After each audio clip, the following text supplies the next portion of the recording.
and welcome to episode 2 of the Rhode Island Summer of Soccer podcast. We are continuing our celebration of culture, community, and competition as the Ocean State gets ready to welcome the world to soccer as we know it in Southern New England. I'm your host, Joe Kayata, a lifelong Rhode Islander and someone who's been lucky enough to cover some of the world's biggest sporting events as a sportscaster. Today, we turn our attention to two communities whose passion for soccer runs deep and whose cultural influence continues to fuel the state's love for the game. East Providence and Central Falls are home to vibrant Portuguese and Hispanic populations whose traditions, festivals, and food create a memorable fan experience. Joining us today is East Providence Mayor Bob DaSilva, a proud Portuguese American, former youth soccer coach, and board member for Ocean State 2026, and Central Falls Mayor Maria Rivera, the first Latina mayor in Rhode Island history, and a passionate advocate for the city's rich, diverse Hispanic community. Mayors, welcome to the show. Thank you. Thank you so much for having us. It's so nice to have you both here. Mayor DaSilva, we'll start with you. East Providence, rich Portuguese community. I know personally from being in the community out and about, their love of soccer, their love for Cristiano Ronaldo. How does that fuel the state's love for soccer?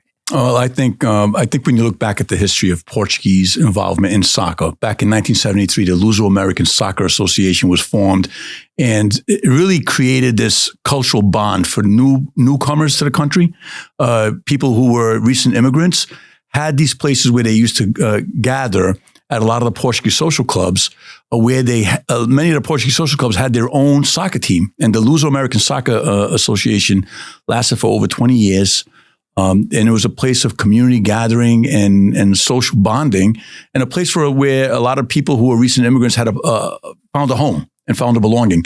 And when they used to play, it was really a very successful organization. You'd get 20,000 people coming out to watch these amateur soccer organizations. But out of that Luso-American Soccer Association came the future coaches, the future players, the people who were instrumental in forming youth soccer organizations for decades in the future that really created that bond and love and grew the love of soccer in our community.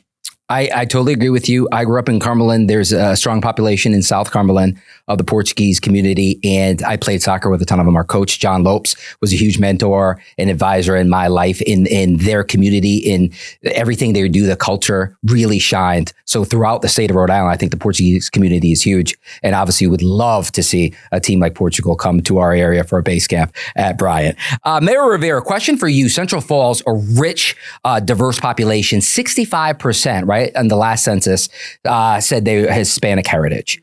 How does that play into factor with the love of soccer in that culture and sports colliding? Well, thank you for the question, and thank you for having us here. We're actually over 70% Latino. Wow. All right, you moved up. So we have moved up, which only means that we have more people who love soccer, right? Mm-hmm. It's the soccer community in Central Falls comes together, and it really shows what community is, right? When games are happening, what we're doing with the youth, making sure they stay engaged, how it's helping our businesses, and how it's just uniting our families and helping our families bond more together.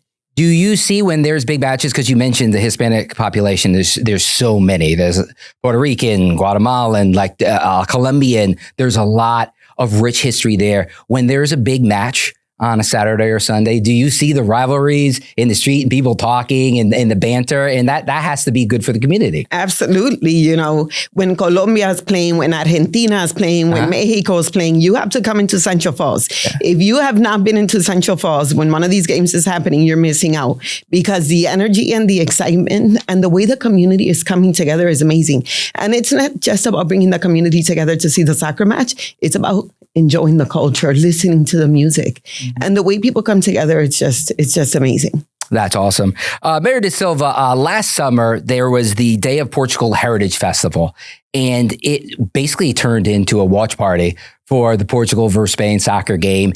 Can you touch on that and how sports and culture collide, as Mayor Rivera was just talking about, especially in your community, in the Portuguese community in Rhode Island? Mayor Rivera just mentioned something earlier. It's not just about the sport. It's the food, the passion, the music that all kind of coalesces around soccer. Mm-hmm. I do want to mention that in 2016, Portugal won the Euro Cup.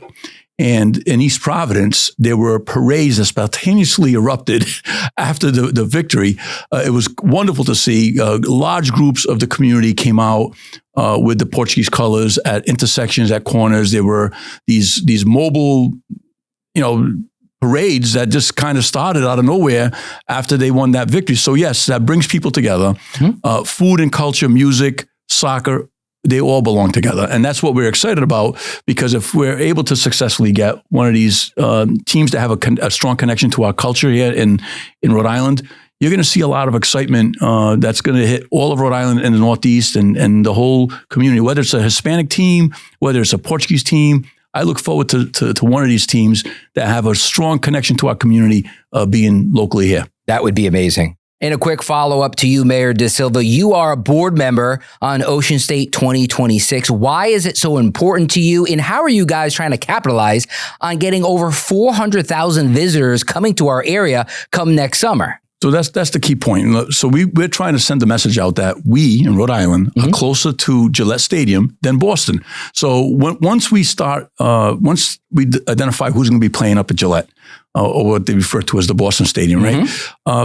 We want to let people know that you're much better positioned here in Rhode Island to stay locally here, to find accommodations here, to come to our wonderful, rich, vibrant restaurants, our very ethnic restaurants that we have of all ethnicities.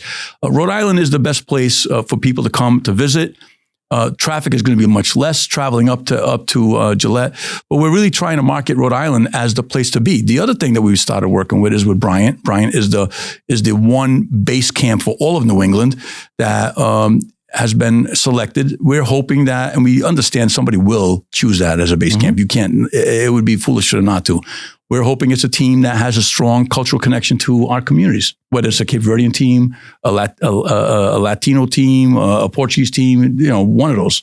Yeah. And as I mentioned in the previous podcast, the home field advantage for a team that stays at Bryant is considerable, because instead of traveling from Philadelphia, New York, Toronto, you're traveling up 95 with a police escort under a half hour, and you're at home. Exactly. So that's a tremendous, for any team, a safe, secure spot. Like, that is it. It's the one spot in all of New England. Think about that. We are so lucky here in Rhode Island to have that. And I think that's going to bring a lot of energy, no matter what team it is. Now, I'm hoping it's going to be a team that meshes well with our community. I'm pushing for Portugal. Yeah, of course you are. Or Cape Verde, or maybe another team that has a strong connection to our state. Yeah, Mayor Rivera, I mentioned earlier, you're the first Latina mayor in Rhode Island history, proudly Puerto Rican.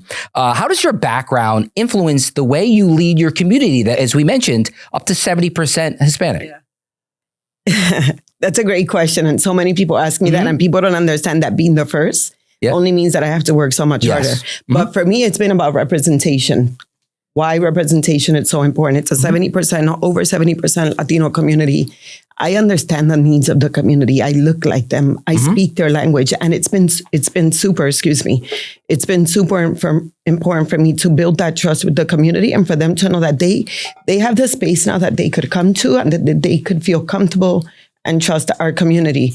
When I have students come to City Hall, I think that's the proudest moment for me, that they can come into my office and they can see me in my office, and that they can see themselves in that position, and me being able to empower them and let them know, like, you too could be in this position. Because when I was growing up, I never had that opportunity. So just giving these students the opportunity for them to understand that you too could be in this position. Yes.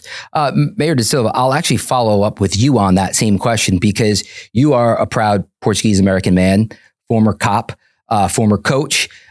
You are one of the community members, right? So can you talk about that and how that helps you relate to your community as well? Absolutely. No, first I want to say Mayor Rivera has been doing an incredible job for Central Falls. And I totally understand when she says I speak the language, because I speak Portuguese. We have a very strong, vibrant Portuguese community here. And in my office, I have staffers that speak both Portuguese and Spanish. Sometimes the residents will catch me in the hallway, and I see them light up. And I can imagine this must happen quite often with Mayor Rivera. When a resident comes in with a concern, a problem, an issue, and they start speaking to you, and you understand them in their own language, it makes them feel like, hey, this really is, I'm part of this community. I feel like valued, that someone understands my complaint and they can address the complaint. So, I've had a great, 2 terms here as mayor. By the way, she's the first Latina. I'm the first mayor in East Providence because we never had a mayor. We had a city here. History. We had a city council. We had a city council manager form of government. So she had to do a lot of groundbreaking and ceiling and glass ceiling breaking. We had to do a lot of groundbreaking also, but it's been a wonderful experience serving our community and really advocating for your residents. That's what we do as mayors. We advocate for our community. We advocate for our residents. And that's why we're here today advocating, because at the end of the day, we want the World Cup to have a positive impact on our communities financially, culturally, and just to be a wonderful shared experience for all of us. Mayor DaSilva, you touched on the food, the ethnic food, and everybody knows you go to East Providence, right around our building right now at Adventures, there is tons of places, tons of restaurants, tons of bakeries. The Portuguese food is so good. Can you talk about the food, the culture, and say Team Portugal does come to stay at Bryant University and the Graduate by Hilton Providence? Yep. What type of economic boom that will do for your city? That would be huge. Honestly, I think the World Cup in itself is going to be huge for economic activity in all of our cities. But having a team that's specific to the culture, that really connects well with the population of a community is really going to, multiply that effect. But we are very lucky. East Providence is known for its culture. It's known for its cuisine. We have numerous Portuguese restaurants. We have Brazilian restaurants. We have Indian restaurants. We have restaurants of all manner. And we're going to be cutting a ribbon on a Wingstop, which is not one of those cultural things, but it's a big thing. People are all excited about that. We're cutting ribbons on a couple of cafes that are going to be opening up soon. We're seeing still during this time, we're seeing growth in our cuisine and in our restaurant selection. So it's wonderful. East Providence is open for business, and we encourage people, no matter what team ends up at Gillette, to come in and stop and visit East Providence for your dining experience. Can I just add? Yes. So he has amazing restaurants, but in Central Falls, we have a world of flavors. Yes, you do. Yes, you do. Like, I need to come to East Providence and try some of the Portuguese food. But if you come to Central Falls, we have so many different authentic restaurants, right? There's Portuguese, Cape Verdean, Peruvian, Colombian, Mexican, Guatemalan. Like, there is a world of flavors. And for me, what's important about the World Cup happening and having so many people come into our communities, it's more about the social impact. Financial impact, and also bringing the community together. Like, people are so anxious and having so many conversations about everything that's going to happen. And I keep telling everybody, Central Falls needs to be the home of the World Cup for the state of Rhode Island.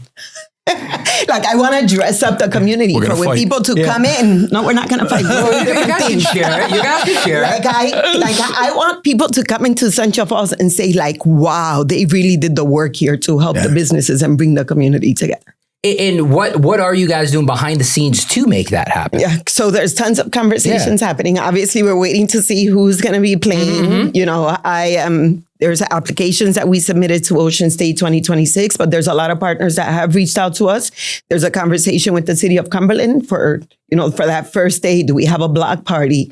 And do we have a stage where we have a Portuguese band, where we have a Latino band, and then we have people on the soccer field playing, So there's lots of different conversations. If there's one thing we know how to do is bring people together and have parties in the city of Central Falls, and we are working on it. I love it. And that's what we're working similarly, like the mayor is. We want to take this once in a lifetime event, right? That comes very rarely to a country, and make it a summer of fun, a summer of activities, events around the soccer experience. And we've been in those conversations with a lot of different partners, and hopefully, and I feel very confident we will be able to share. I look forward to coming to Central Falls to celebrate. Me too. By the way, Central Falls runs this futsal program, this futsal tournament. Project Go. It's beautiful. Project Go, You guys do wonderful things. And my son, who's a soccer player, has participated in some of the games up in Central Falls. And I go up there and I love the energy. The music's blaring. The food's out there. There's like hundreds of people sitting around playing the game. It's just wonderful. Good times. Good time. And Mayor Rivera, speaking of that, youth soccer, right? You have a strong program. I actually coached against them recently. One of the competitive teams we played our final outdoor game up in Central Falls. Very good team, strong program. How can this right, elevate youth sports, not just in Central Falls, but really all of Southern New England. And DaSilva, this is a question for you as well, because they're seeing the best of the best in their region. And I think this can leave, as you mentioned, a lasting impression on these kids who say, hey, if this guy from XYZ country can make it, so can I in Central Falls, in East Providence. Can you touch on that, please, Mayor? Of course. So back to representation, right? Why representation is so important, because a lot of these kids are going to see themselves in these soccer players. But I have to say, we have amazing programs in Central Falls, and one of these programs is Project Go. Yes. Right? This isn't just about soccer. It's about helping these kids who are struggling with homework, who are struggling with their schoolwork, but love soccer. So they're not able to play soccer with Project Go unless they focus on their schoolwork or do their homework. So these kids are motivated and dedicated to making sure that they're doing good in school. They're finishing their homework because they're anxious about being out on the field and playing soccer. And they have amazing mentors. And, they've had some soccer players, some youth soccer players in Project Go that are now professionals, like amazing professionals. So you could see the impact of what Project Go is doing with the youth. Absolutely. And you also see, soccer, if you look at the demographics of youth sports, you're starting to see more and more young kids gravitating towards soccer. They're becoming to understand what's happened is over the last few decades, parents now who are having children, they were soccer players. They understand the sport. There was a time where a lot of people didn't understand the sport. What's going on out there? They really didn't get it. But now, over the years, those parents who played as children, now they understand the sport. I was lucky, myself and some of my friends, we started the East Providence Youth Soccer Association in 2016. We're coming up on 10-year anniversary next year. So it kind of coincides with the World Cup. We're kind of excited. I spoke to Mike Resendiz, who is the current president, and we hope to really celebrate that. But what we've seen is the numbers keep growing. The numbers it started from a couple of hundred. Now it's several hundred kids that are participating in the recreational program, which is like the first step into learning the sport. So with a World Cup coming locally, that's absolutely going to increase the interest in the sport. That's absolutely going to increase more youth getting involved. And that's something to be excited about for the sport. Yeah, I heard a stat over the holidays. It was somebody was talking about the growth in sports. And obviously football is the big one in America.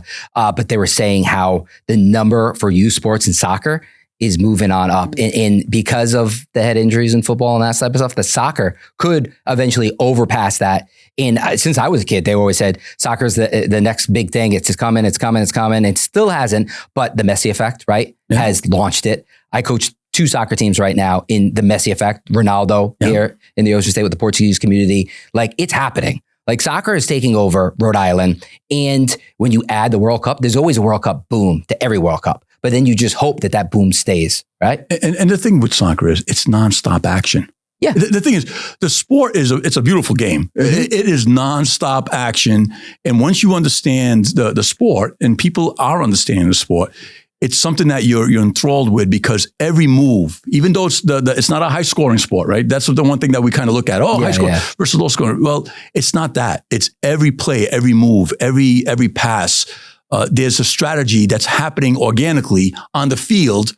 You don't have to stop and sit down and talk about what the next play is. You're constantly playing for 45 minutes, and it's constant action going on. I love the game. It's a wonderful game. It's fun to watch. I think it's also part of the culture of the communities we represent. Yes. Right? So we have the Central American community, the Cape Verdean, the Portuguese, the Colombians. This is part of their culture. So they're coming from their country. They're continuing to highlight the sport more and more in our communities. Yeah. Mayor DaSilva, you touched on your youth sports coaching, starting the league. How do those traits, and what traits of those carry over to your political career and running, right? The city? Yeah. No, it's a lot about team building, yes. Right? As a mayor, you got to build a solid team around you. And as a coach, what you do is you try to build up the people on the team, right? You build a team, then you try to build up those players. And some of the players may be weaker than others, some may be stronger than others, but it doesn't matter. You still try to build them up. That's what I look at as a mayor. Your job is you bring people on part of your team, and you build them up to do the best they can to serve our constituents, right? Our residents. And sometimes there are residents that agree with you, and there are those that do not agree with you. But you still try to build them up no matter what. Whether they're on your team or not your team, you're there to serve the community and do what's best for the community as a whole. And that's what soccer coaching and it really is about, is building that team, that solid, working together to get things done. It's so important. Mayor Rivera, I know you're a Leadership Rhode Island grad. Yes. So am I. I was last year's class. You were 2021. Can you talk about leadership qualities and how that helped you? I think it was in your first year as mayor. How that helped you be a better leader in leading the state of Rhode Island? Absolutely. I think mentorship all around is super important. Leadership, right? And being around leaders who focus on how do you lead better, right? How do you work with people? One of the biggest things for me has been listen, right? This isn't me being in this position and telling people what to do or how to address things, but more about listening to people and making sure we understand their needs and what their concerns are, and then addressing them. All right, as we wrap things up, before we get to the lightning round, I just wanted to hit on both your communities obviously reflect what makes Rhode Island so special, right? Diverse cultures, incredible food, unmatched love for the game of soccer. For the teams that now know they're in the Northeast region for play, what would be a message from you guys to them on why they should pick Bryant University in the Graduate by Hilton Providence as their base camp? Well, I mean, I think we've both touched on a lot of the reasons why. Great culture, great food, great ease of travel, quick access to Gillette Stadium, quick access to TF Green Airport. It's just this. It's a small state, but you can be anywhere within the state within 30 minutes. You can be in a beautiful wooded setting. You could be at one of our beautiful beaches. You could be in one of our great cities like Central Falls, East Providence. There's just so much to offer and so much diversity. And we've got some great hotels. We've got some great people here in the state. I think, everything is close by. There's a lot of different opportunities for them. But most importantly, they're going to feel welcomed and appreciated here. And we're going to have a lot for them. People are going to be super happy. They can come into any of our communities and they're going to feel the love that people have for them in our communities. Yeah. And I will just touch base on the security and safety of Rhode Island. Yes. And of Bryant University. There's one way in, one way out. It's a rural area. It's safe. It's a great place to be in the summertime. Well, to speak about Bryant, I mean, Bryant is a state-of-the-art facility. They've got brand new press box or brand new facility. Yeah. So yeah, I mean, I think it's a wonderful opportunity for whatever team ends up wanting to go to Bryant. They're gonna get the red carpet treatment here in Rhode Island. Absolutely. And when you add up, right, the state-of-the-art facility, indoor training facility, outdoor training facility, state-of-the-art training center, and then you add in the cultural impact. The Graduate by Hilton Providence is one of the nicest hotels in the region. Yes. The food in all of your areas. And they're gonna have their people here. Yes. Like there are people live, if Cape Verde comes, there's so many Cape Verdeans that live here, Portugal, so many Portuguese people that live here. Yeah. All right. Big fan bases here. That's absolutely. Yes, absolutely. All right, Mayor, it's time for one touch lightning round. Quick answers only. Are both of you ready? All right, let's go. All right. Mayor Rivera, will start with you. Favorite soccer player of all time? You're not going to put me on the spot. So I'm going to tell you, my favorite soccer players are all of the kids that play soccer in Central Falls. Good answer. I like that. I think I know what Mayor DaSilva's answer is. I like Cristiano Ronaldo. I think he's an incredible role model, and the longevity that he's had in the sports is fantastic. Right. Should be one answer, one word, right? It was supposed to be, but you went over that, and I'll allow that, right? Judges? Yes. Okay, we will allow that. Favorite meal from your culture? Ooh, mine has to be arroz con gandules, which is rice with pigeon peas, y pernil, which is pork shoulder. Oh, I love octopus. The way my mother makes it. Wow. All right. Go to Rhode Island summer spot. I'd have to say, and I'm going to be biased, the Roosevelt Bridge in Central Falls for salsa night. Oh, all right. Salsa night. He's always advocating for it. That's a good mayor right there. Let me say, the Crescent Park Carousel. Yes. You want some history and some beautiful views and some open, fresh air. It's a great place to go. All right. Best soccer rivalry to watch? The tongue twister. That's another one you're putting us on the spot on. I just love going to all of the games in Central Falls, and I am supporting whoever everybody else is supporting. So I am from Puerto Rico, but I will wear a Colombia jersey. I will wear an Argentina jersey. I will wear a Cape Verde scarf. Whoever is playing, I am there to support. The woman of the community, the people's mayor. Benfica versus Porto. Yeah, that's always a big one, and it's fun to watch when those teams are playing and the fans are out there watching. One word to describe Rhode Island during the summer of soccer. Mayor Rivera, we'll start with you. Okay. I will have to say electric. Mayor DaSilva, I'll remind you, one word. Welcome. Okay. All right. Mayor DaSilva and Mayor Rivera, thank you both so much for joining us today and sharing some fantastic insights on the culture in your communities and how Rhode Island is ready to welcome visitors from around the world come next summer.